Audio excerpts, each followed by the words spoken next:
بسم اللہ الرحمن الرحیم الحمد للہ رب العالمین الرحمن الرحیم مالک یوم الدین ایاک نعبد و ایاک نستعین اہدنا الصراط المستقیم صراط الذین انعمت علیہم غیر المغضوب علیہم ولا الضالین بسم اللہ الرحمن الرحیم قل اعوذ برب الناس ملک الناس الہ الناس من شر الوسواس الخناس یوسوس فی صدور الناس من الجنۃ والناس بسم اللہ الرحمن الرحیم قل اعوذ برب الفلق من شر ما خلق ومن شر النفاثات فی العقد ومن شر الحاسد اذا حسد بسم اللہ الرحمن الرحیم قل هو اللہ احد اللہ الصمد لم یلد ولم یولد ولم یکن له کفوا احد بسم اللہ الرحمن الرحیم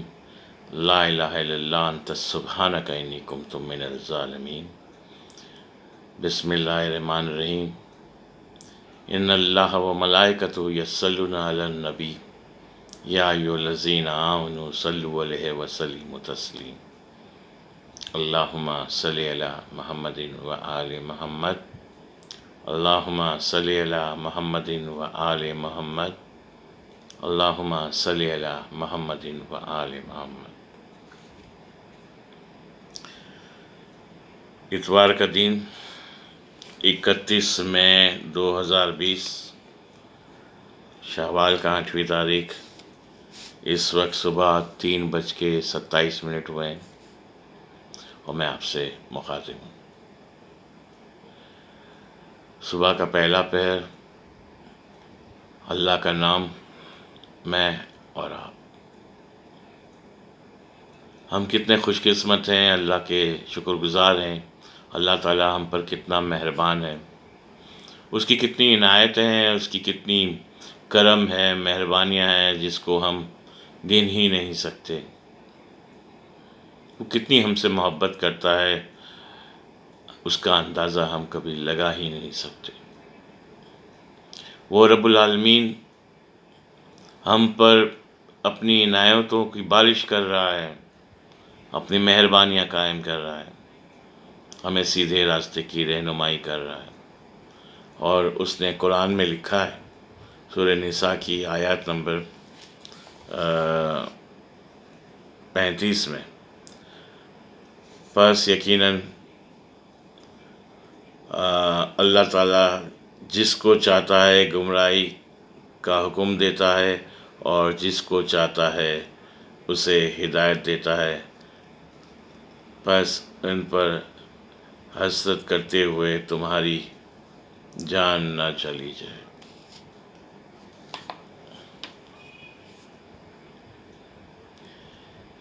اللہ کی مہربانیاں، اللہ کے احسانات کے اتنے مقروض ہیں ہم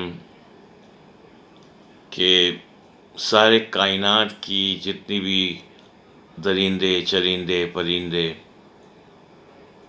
دنیا کی ہر چیز اللہ کی عبادت میں لگی ہوئی ہے، اور ہم میں سے کتنے غافل لوگ اس وقت سو رہے ہیں، مزے کی نیند لوٹ رہے ہیں، سمجھ رہے ہیں کہ ہمیں کسی کو کوئی جواب دہ نہیں ہونا، اللہ کے حضور تو حاضر ہونا نہیں۔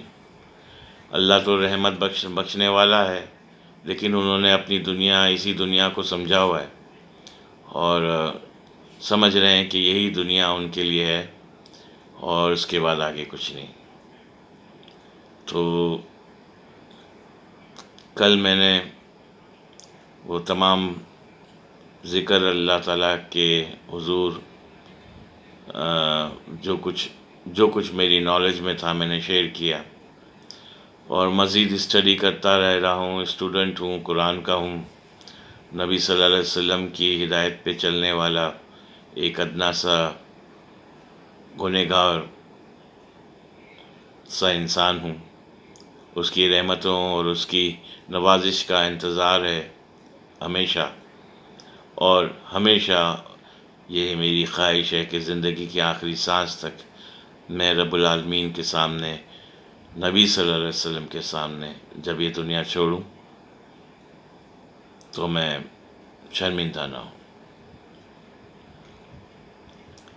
اور میری یہ خواہش ہے کہ میں جو کچھ خود سیکھ رہا ہوں وہ آپ لوگوں کے ساتھ میں شیئر کروں. میں کوئی عالم نہیں ہوں، اس سے پہلے بھی میں نے بتا چکا. میں کوئی فاضل نہیں ہوں، میں کوئی علامہ نہیں ہوں، کوئی مولوی نہیں ہوں، کوئی مفتی نہیں ہوں. میں ایک معمولی سا انسان ہوں. اللہ کی تلاش میں نکلا ہوں. دل کے اندر اس کی موجودگی کو محسوس کر کے اس کی حمد و ثنا کرنا چاہتا ہوں. لیکن وسیلہ میرا نبی صلی اللہ علیہ وسلم کی ذات ہے، کیونکہ اللہ تعالیٰ نے خود قرآن میں کہا ہے کہ اگر آپ کو مجھ سے محبت کرنی ہے تو آپ نبی صلی اللہ علیہ وسلم سے محبت کرو. جب اللہ تعالیٰ نبی صلی اللہ علیہ وسلم پر اور اس کے فرشتے درود بھیجتے ہیں، جب اللہ تعالیٰ قرآن کے اندر یہ آیات اتار کے ہمیں سکھاتا ہے کہ اگر آپ بخشش کے راستے پہ چلو گے، سیدھے راستے پہ چلو گے، نبی صلی اللہ علیہ وسلم کو فالو کرو گے، تو دنیا اور دین دونوں میں کبھی آپ دکھی نہیں ہوگے، تکلیف میں نہیں آؤ گے، مشکل میں نہیں آؤ گے. ہر مشکل کا حل خود بخود آپ کے آگے آ جائے گا. رکاوٹیں ڈالنے والے، رکاوٹیں مشکلوں میں آپ کو اتارنے والے خود مشکل میں پڑ جائیں گے. بس آپ اللہ کا ذکر کیے جاؤ اور صبر کرو، توبہ کرو، صبر کرو. غرور، حسد اور اس طرح کی تمام جو بھی چیزیں ہیں جو اللہ کو ناپسند کرتی ہیں اس سے پرہیز کرو. اب اسی بات کو ذہن میں رکھتے ہوئے میں نے ایک نیا ٹاپک اسٹارٹ کیا ہے، wisdom, knowledge, faith and ethics. اور اس کے اندر صرف یہی ہے، اور جیسے جیسے آپ دیں گے یہ بہت لمبا ہے، تو میں اس کا چھوٹا سا انٹروڈکشن دے کر اپنی بات کو آگے کروں گا. اور میری عادت ہے کہ میں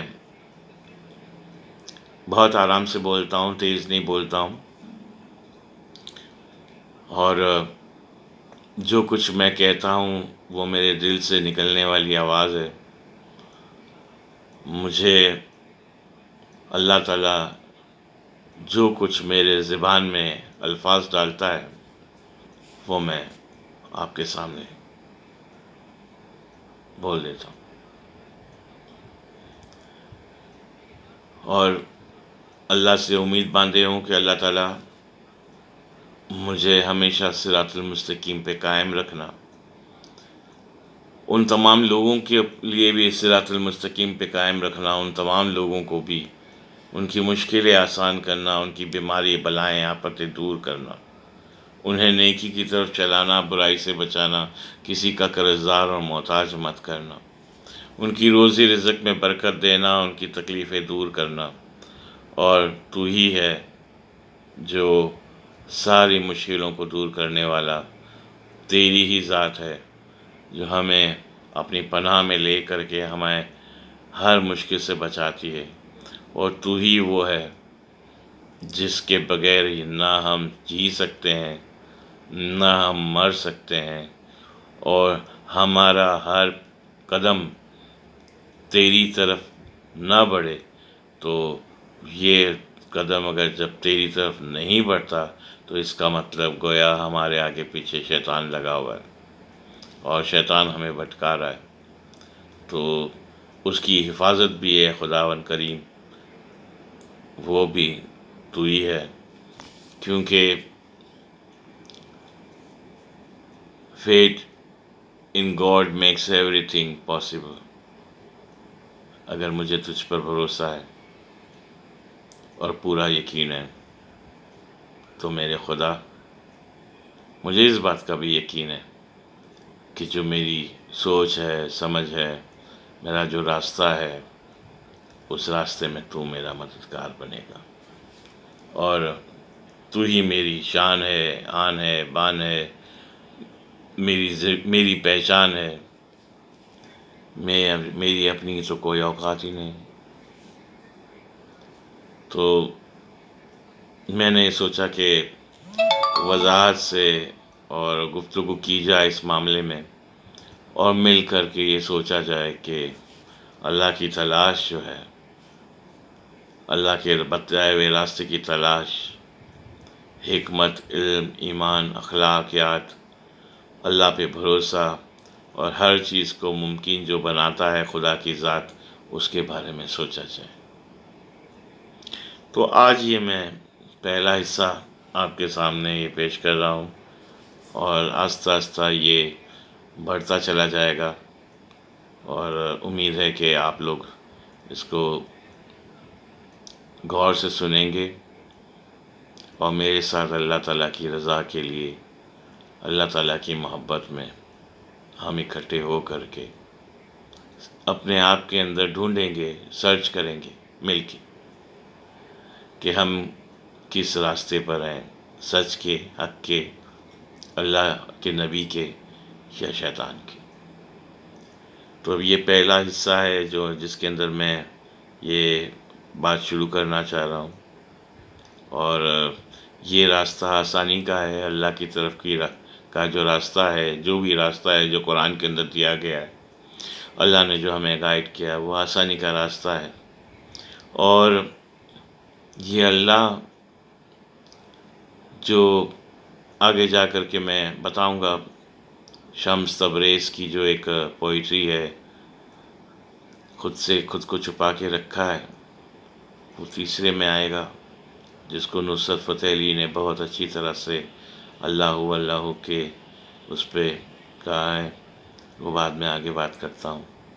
جو ابھی ہے اس وقت جو بات کرنا چاہتا ہوں وہ یہ ہے کہ اللہ تعالیٰ ہمارے لیے آسانیاں پیدا کر رہا ہے، ہمیں راستہ دکھا رہا ہے، اور یہ وہ محبوب ہے جو پوشیدہ بھی ہے اور سامنے بھی آتا ہے، اور ایسا ہے کہ ہم اسے پہچان نہیں سکتے۔ اس کے روپ ہزار ہیں، اور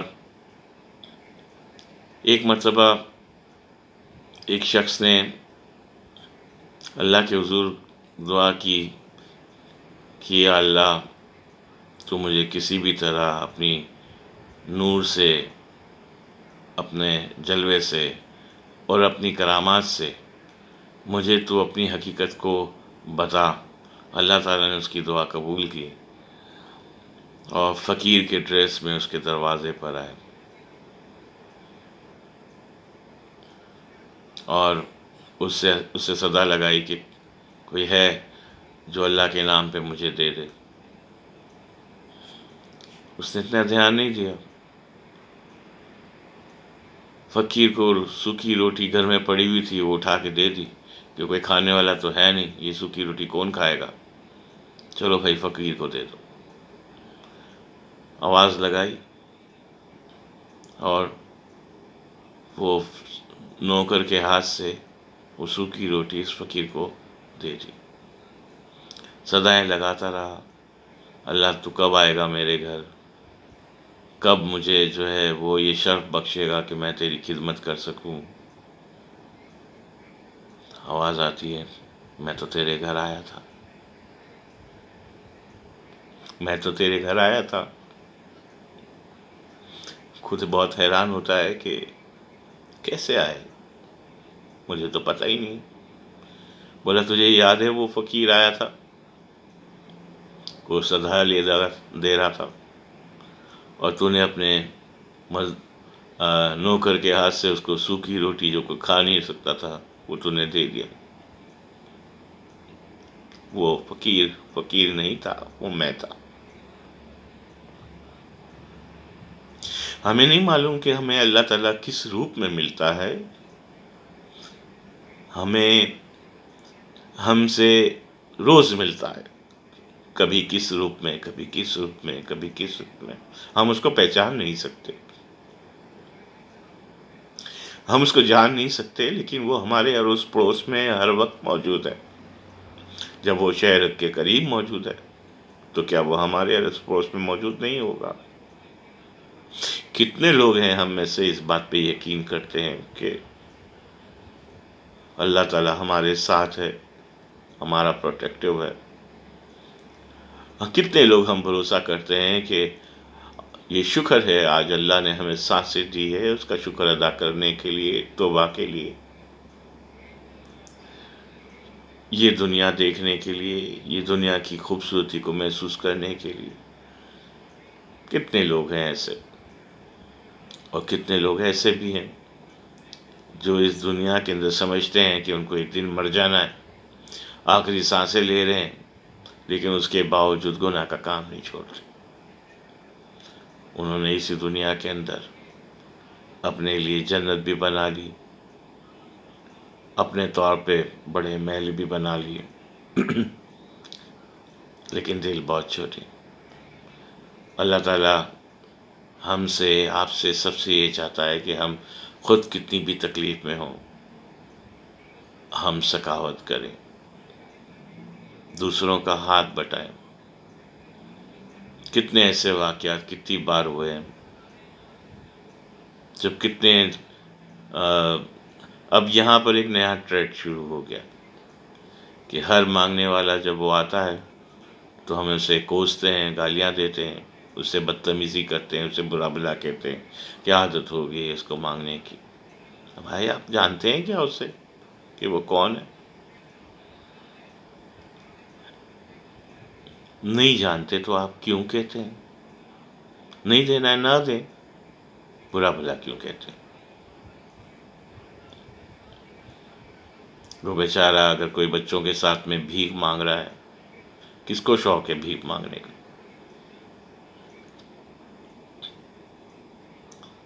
کون سا ایسی لوگ ہے جو یہ پسند کرے گا کہ وہ دوسروں کے سامنے ہاتھ پھیلائے؟ تو یہ ہے۔ تو آج کی جو میری ویڈیو ہے، آج سے جو شروع کر رہا ہوں، وہ دراصل اپنے آپ کی تلاش ہے، جستجو ہے، اور اس محبوب کی تلاش ہے جو میرے قریب قریب ہے، مجھ میں رہتا ہے، اور وہ کیا کھاتا ہے، کیا پیتا ہے، وہ کون سا لباس پہنتا ہے، وہ ایک ایک یہ کہنا بھی غلط ہے کہ اس کی، بالکل ٹھیک ہے، یہ تو میں کہہ رہا ہوں کہ وہ جو ہے وہ کیا کہتے ہیں، وہ انسان نہیں ہے، لیکن وہ انسان کے روپ میں بھی آ سکتا ہے۔ وہ تو اشرف المخلوقات کا مالک ہے۔ جب وہ اشرف المخلوقات ہمیں بنا سکتا ہے تو وہ مالک ہمارے روز پوس میں بھی رہ کر کے ہماری مدد کر سکتا ہے، ہم سے ہم کلام بھی ہو سکتا ہے، کسی انسان کے روپ میں آ سکتا ہے، کسی وسیلے کی طرح ہم سے مل سکتا ہے، ہمیں سچائی کے راستے کو بھی دکھا سکتا ہے۔ ہمیں کیا معلوم کہ وہ کون ہے، لیکن وہ جو بھی ہے بہت محبت کرنے والی ذات ہے، اور اس کے جوہر دیکھنے کے لیے، اس کی جوہر کو محسوس کرنے کے لیے کہ وہ ہر ناممکن کام کو ممکن بنانے کی حیثیت رکھنے والی ذات ہمارے قریب قریب موجود ہے۔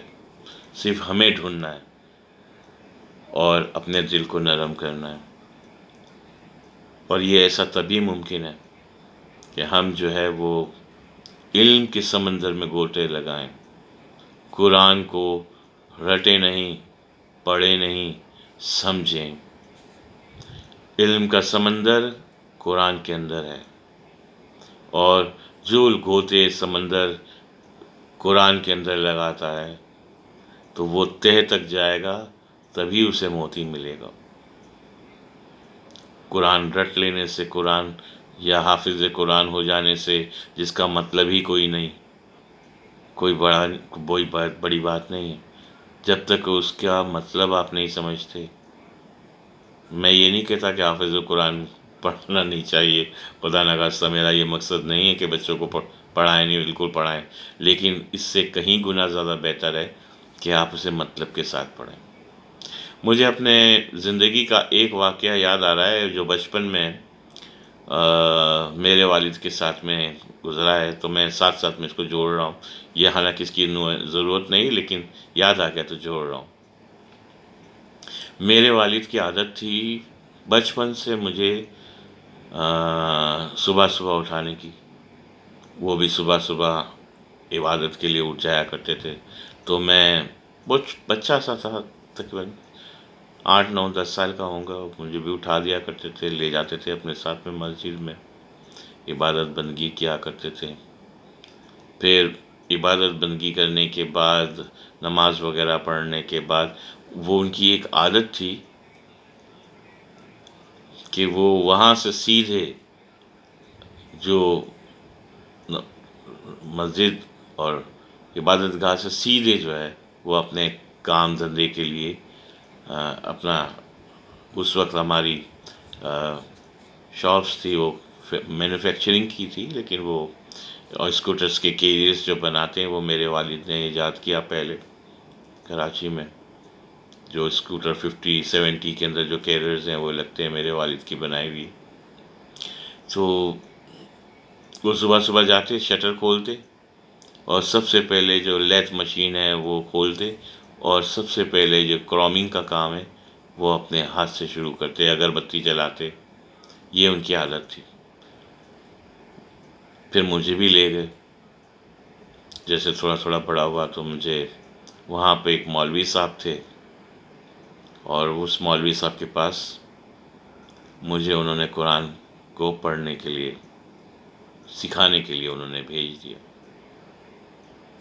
چلا گیا. ایک دن وہ مجھے اسکول بھی جانا تھا، تو میں اسکول، میرا مطلب صبح سے اٹھنے کے بعد جو ہے یہ میری روٹین کے اندر کا حصہ تھا. صبح اٹھ کے اللہ کا ذکر کرنے کے بعد، دعا نماز پڑھنے کے بعد، مولوی صاحب سے تعلیم لینے کے بعد، پھر گھر آ کر کے اسکول کی بیگ وغیرہ لے کے جانا. تو وہ مجھے لینے کے لیے آ گئے. دیکھا میرا چہرہ جو ہے بہت لال لال سرخ ہے، تو آنکھیں ذرا روئیلی ہیں، چہرہ سرخ ہے، لال پہ گال گال نشان ہے. تو مجھ سے پوچھے، بیٹا یہ تمہارا گال لال کیوں ہے، اور کیوں، کیا مسئلہ ہو گیا تمہارے ساتھ، بہت اخلاق سے. تو میں نے کہا کہ مولوی صاحب نے مجھے 2 صورتیں یاد نہیں ہو رہی تھی تو بہت مارا مجھے، اتنا مارا میرا چہرہ لال ہو گیا. اسی وقت ان کا لب و لہجہ بدل گیا. مولوی صاحب کو بلایا باہر. بولا، تو آپ نے میرے بچے پہ ہاتھ کیوں اٹھایا؟ کیا اللہ تعالیٰ ہمیں یہ سکھاتا ہے کہ آپ بچوں کو ڈرائیں، دھمکائیں، اور مجھے میری تعلیم دیں، قرآن پڑھائیں؟ یہ مار پیٹ والا جو طریقہ، آپ یہ کیا کر رہے ہیں؟ کیوں مارا آپ نے میرے بچے کو؟ یہ میرے والد کے الفاظ جو میں آپ کو دہرا رہا ہوں، چونکہ مجھے یاد ہے اس لیے میں کہہ رہا ہوں. تو مولوی صاحب جو کہہ رہے کہ یہ اس کو یاد نہیں ہو رہا تھا، تو بولا یاد کرنے کی کیا ضرورت ہے، اس کو سکھاؤ، سمجھائیں کہ اس کا ٹرانسلیشن یہ ہے، اس کے ساتھ میں آپ اس کو تھوڑے تھوڑے کر کے کرائیں. یہ مار پیٹ کر کے قرآن سکھانے سے ہم اللہ سے محبت کرنا سکھا رہے ہیں، یا اللہ کی کتاب سے لوگوں کو دور کر کے اسے ڈرا رہے ہیں؟ کچھ لوگ ان کے ساتھ میں اور بھی شامل ہو گئے، ان کے بھی بچے آئے ہوئے تھے. تو اس سب کے سب نے جو ہے میرے والد صاحب کی جو بات کہہ رہے تھے بڑے اچھے اخلاق سے، لیکن بیلنس کے ساتھ، وضاحت کے ساتھ، کہ یہ قرآن جو ہے نا، یہ اللہ کی کتاب ہے، یہ ہدایت کی کتاب ہے، یہ ہدایت کے لیے دی گئی ہے، ڈرانے دھمکانے کے لیے نہیں دی گئی. اور یہ جو طریقہ کار آپ یہ کر رہے ہیں، آپ تو مولوی ہیں، میں تو کچھ بھی نہیں جانتا، لیکن یہ آپ کس طریقے سے آپ بچوں کو مار پیٹ کے یہ قرآن سکھا رہے ہیں؟ وہ دن تھا. تو اس کے بعد انہوں نے مجھے کبھی نہیں بھیجا، اور میرے لیے معلم گھر میں گھر رکھوا دیا. تو وہ ٹائمنگ بدل گیا، لیکن رکھوا میرے لیے گھر پہ دیا. بہرحال اس دعا کے ساتھ یہ بات میں آگے کنٹینیو کروں گا انشاءاللہ سیکنڈ سے، اور بہت ہیں اس میں، تو میں سلولی اس دعا کے ساتھ کہ اللہ تعالی ہم سب کو اپنی پناہ میں رکھے، نیکی کی طرف چلائے، برائی سے بچائے، کسی کا قرض دار محتاج نہ کرے، اللہ تعالی ہم پر رحم کرے، راضی ہو، ہر بیماری بلائیں آفتوں سے دور رکھے، ہمارا ایمان سلامت رکھے، ہمارے دلوں کے اندر اپنی محبت قائم کرے اور اس محبت کے اندر مٹھاس پیدا کرے۔ ہماری دو آنکھیں ہیں، علم کے ذریعے ہماری تیسری آنکھ بھی کھول دے، کیونکہ اللہ تعالیٰ نے ہمیں دو آنکھیں دی ہیں، ایک تیسری آنکھ جو ہے وہ نالج کی ہے، اور وہ ہمیں قرآن کے ذریعے حاصل ہوتی ہے۔ 4 بج رہے ہیں، ذکر کا ٹائم ہو رہا ہے، آپ نے گھنٹی بھی سن لی، اس لیے مجھے اجازت دیجیے۔ خوش رہیں اور اللہ کا ذکر کریں۔ خدا حافظ۔ پاکستان زندہ باد۔